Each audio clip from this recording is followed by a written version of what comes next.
O pessoal, bom dia a todas e todos. Desculpe se está balançando um pouquinho aqui, porque a gente está improvisando aqui no escritório da Concausa em Brasília. E eu queria, primeiramente, agradecer o pessoal que está segurando a onda lá no Rio. A gente está numa agenda aqui desde sábado, vai ficar até a outra segunda-feira. E aí essas novidades nós vamos expor no nossas redes. Essa semana especificamente, ela se torna muito importante por conta do Dia da Consciência Negra, que no nosso entendimento ele é balizar para a discussão dos direitos humanos no Brasil. E aí por conta, né, dessa data tão emblemática, tão forte, a instituição, a Concausa, criou uma campanha, né, em que nos anos que é possível a gente até faz algumas atividades, chamada Nossa Gente Negra, que tem como finalidade, através de algum personagem da nossa história, resgatar a importância da contribuição da população negra para a formação do Brasil, ou dos Brasis, se achar melhor. Então, a finalidade da nossa gente negra é sempre fazer essa reflexão, né, trazer esse personagem histórico como referência. Ano passado, por exemplo, nós homenageamos o João Cândido, né, o marinheiro João Cândido da Revolta da Chibata, e esse ano nós estamos homenageando a Marli Pereira Soares, que ficou conhecida como Marli Coragem. A gente conheceu a história dela quando fez o projeto de 50 anos da ditadura, uma exposição, e resgatou essa história e tenta buscar algumas informações. E se a gente não tiver muita precisão, já peço desculpas de antemão, mas a gente está fazendo esforço. Não repara não que aqui tem muita movimentação de obra e carro, tá? Fazendo esforço de resgatar com uma precisão, né? Essa história que é tão emblemática. A Marli Pereira Soares nasceu no Rio de Janeiro, na favela Praia do Pinto, no dia 25 de outubro de 54.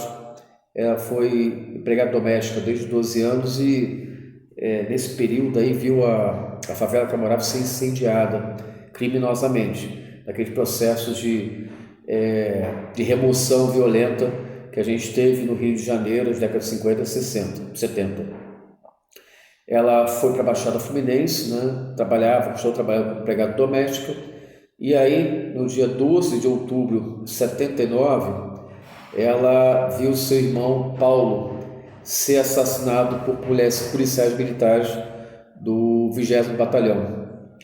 Ela, com seu pai, na madrugada seguinte, foi até a delegacia e fez o registro.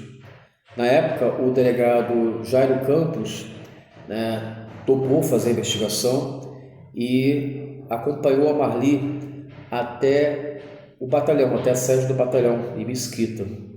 Lá, ela teve os policiais perfilados lá e ela fez a identificação de 3 dos policiais que tinham invadido a casa e reconheceu o assassino do irmão, né? Isso foi o começo da luta por justiça da Marli, e a gente destaca que a gente estava no meio de uma ditadura, era uma mulher negra, pobre, empregada doméstica, de Belfor Roxo, da Baixada Fluminense, e o que torna esse episódio extremamente emblemático, né? Bem, somente no dia 12 de maio de 1980 que foi decretada a prisão preventiva de 5 acusados do assassinato do Paulo, irmão da Marli, e 4 deles foram inocentados por falta de elementos e somente um teve condenação pelo homicídio.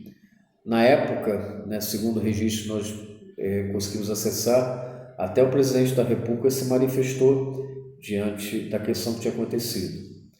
E o que aconteceu né, de seguir foi que a Marli desapareceu. Ela se manteve afastada, né, dos olhos da população, das pessoas. Daí talvez a gente tenha tão pouco registro, considerando também a conjuntura política, de comunicação do próprio território da Baixada Fluminense nesse período. E a última informação que a gente teve, né, foi que o filho da Marli, com os 15 anos de idade, também, aos 15 anos de idade, também foi assassinado pela polícia. E aí a gente, na verdade, pegou essa personagem, pegou essa pessoa, tanto que a colocamos na exposição dos 50 anos, porque era uma forma de enfrentamento, de resistência à brutalidade da ditadura, que tinha, lamentavelmente, na polícia militar também, como um dos seus órgãos de repressão, e o entendimento que permanece até hoje, que essa população pobre, negra, periférica, que mora em favela, que mora na Baixada, ela é descartável em caso de violação, não tem seus direitos garantidos. Isso acontece até hoje, e a gente teve essa situação nos últimos anos no nosso entendimento piorado, e é até o que vai motivar a gente levar a exposição, que a gente vai levar para a Flidan daqui a pouco. O João Oscar vai estar lá representando a Concausa na Flidan, no IFRJ de Belford Roxo. Bom, falando da Flidan, uma parte boa da nossa Baixada, a Feira Internacional da Diáspora Africana de São João de Meriti está completando 10 anos agora em 2012. Ela entrou no calendário oficial do Estado do Rio de Janeiro, de eventos do Rio de Janeiro, através de uma lei do deputado André Siciliano, e vai ter um debate, né? A Flidan também ela sempre tem um tema extremamente importante, porque também neste ano completam 10 anos da política de cotas. Então, os organizadores da Flidan estão levando essa discussão para os dias, né, que vai começar hoje, dia 16, vai até o dia 20, lá no IFRJ de São João de Meriti. Quem quiser, no site da Concausa e no portal C3 tem lá o endereço, e nós vamos estar divulgando a programação. Bom, sobre que a gente vai expor lá na Flidan, eu vou antecipar um pouco aqui. Desculpa, tem obras aqui em volta.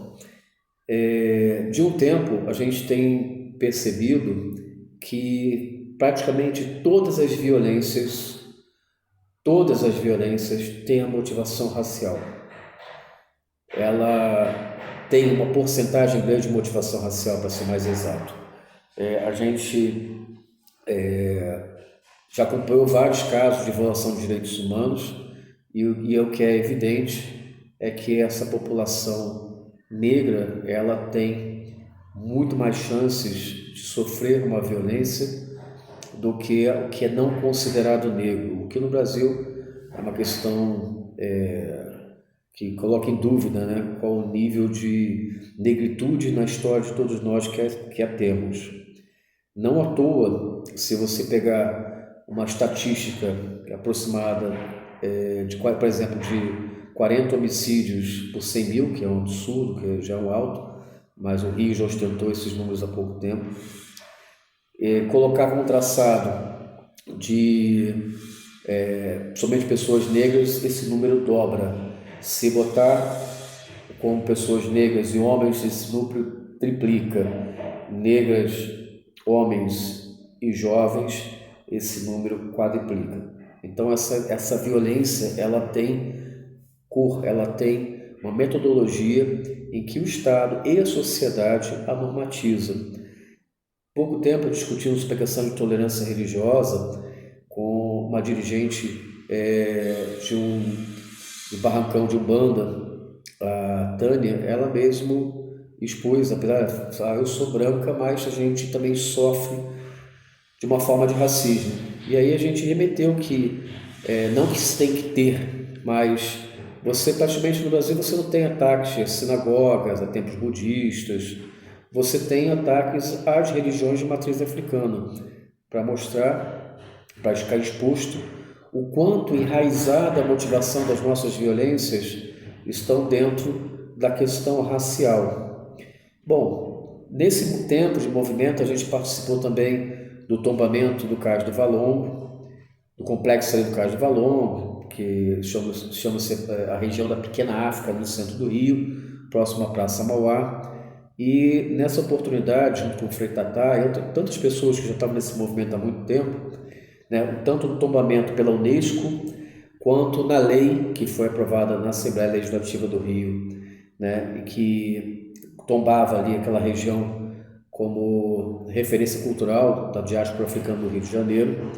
Para quem não sabe, o Cais do Valongo foi o maior porta de entrada de pessoas escravizadas no mundo. Estima-se mais de 3 milhões de pessoas tenham sido levadas ali oficial e não oficialmente, pois mesmo depois das restrições ao tráfico de pessoas, aquela região continuou sendo ainda utilizada para tráficos internos ou tráfico clandestino. E nessa discussão eu tive com o cônsul então cônsul de Angola, Rosário Pseita, e ele usou uma referência que é muito forte para mim. Foi um holocausto, foi um holocausto.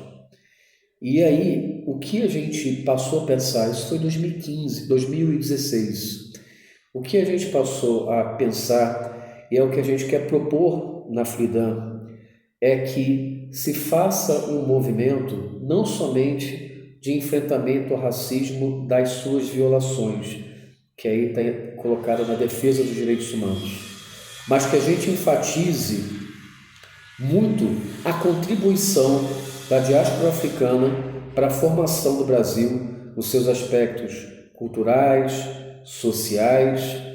É muito difícil hoje você ter qualquer, na música, na culinária, você não encontrar elementos dessa contribuição da população da África que foi trazida para cá para ser escravizada, para ser assassinada, num processo que toda vez que eu leio algum dado novo, a gente descobre que a brutalidade não tinha limites. Dando uma pausa, mas só remetendo a uma informação, há pouco tempo eu vi uma entrevista da Dilma Rousseff, uma conversa com o Mano Brown, e ela falou do pau de arara, e que ela achou que tinha sido uma coisa criada pela Escola das Américas, que tinha sido uma coisa criada nas ditaduras, até que ela viu registros de pessoas negras sendo torturadas no pau de arara. Ou seja, até os métodos até hoje utilizados pelas ditaduras e, lamentavelmente, algumas instâncias ainda de repressão utilizam ainda tortura como forma de investigação, está baseada nesse processo violentíssimo, né, de escravização. Por 300 anos a gente teve essa população escravizada e servindo de base econômica, de base para manter a economia do Brasil girando. Então são 300 anos de uma violência absurda, que a finalidade hoje da Concausa, que a gente espera com o projeto Memória e História e com a parceria com consulados, com embaixadas e com os movimentos, né, que já atuam na valorização da cultura negra para a sociedade brasileira, é a gente enfatizar muito a questão desta contribuição. Acho que a melhor forma de enfrentamento é a gente sistematizar várias informações dentro das escolas, nos setores de educação não formal, para que as pessoas enxerguem que o Brasil não seria o Brasil de hoje, não teria a riqueza social e cultural se não houvesse a contribuição dessa população que foi tão violentada nos seus direitos mais básicos por mais de 300 anos. Então, a gente quer propor, né, resumindo e encaminhando, que a cada violação nós aumentemos, na verdade, a busca de referências positivas positivas que essa população trouxe para a nossa sociedade. Então, essa é uma proposta que a gente espera ser colocada na FLIDAN e que espera ter uma estrutura de articulação necessária para que, a partir do próximo ano, nesse processo de reconstrução do Brasil, a gente consiga colocar isso não como somente uma forma de reparação, mas sim de orgulho da nossa gente, de que, mesmo diante de toda essa violência, nós tivemos homens e mulheres que trouxeram uma contribuição enorme para ser o Brasil que é hoje e que precisa ser resgatado para ser mais nosso. Então, gente, é isso. Muito obrigado. Bom dia a todos e todas.